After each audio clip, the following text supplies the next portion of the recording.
everyone, Monique here, Little Gems Creations 1. Today I'm going to show you how to hide yarn ends. So I've made this cute little pet's hoodie or jumper, whichever you want to call it. And yeah, I have some threads to hide, so I'm going to show you how I do that. I'll put a link in the description for this hoodie tutorial. So check out that description. I have all kinds of neat things in my description. Don't forget to check it out. So we start by turning our garment inside out, and we find one of those nasty little yarn ends. That's how I feel about hiding yarn ends.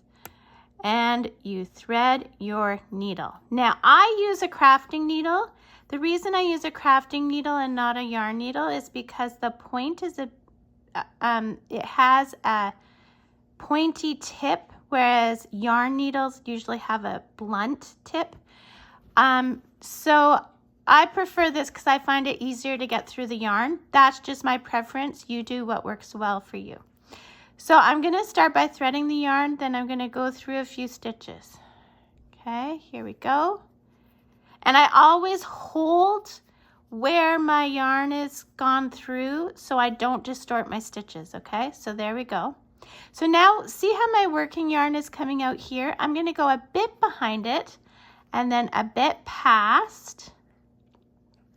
So working yarn is here. I went behind it and I went past. And I'm keeping my fingers on the front of the garment so that I'm not going through to the front. I'm just picking up the back loops. I pull that. And that is what is called a back stitch. Now the reason I do these back stitches is then you don't have to put knots. So if you're making this, if you're hiding yarn ends on a garment of some sort, you won't have nasty knots rubbing against your skin or your pet's skin, whatever the case may be. So I usually try and do at least 3 passes. So again, I'm going to go just behind where my working yarn is coming out. And then I'm going to go past it, keeping my fingers there so that I know I'm not going through to the front.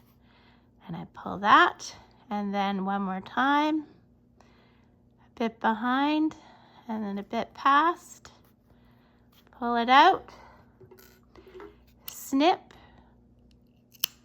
And there you have it, my friends. You have hidden a yarn end, and you don't need to make any knots. So I hope this was helpful to you. Don't forget to hit the like and subscribe. And as I said, check out that description. I have all kinds of neat things in my description. Thanks for watching. Bye now.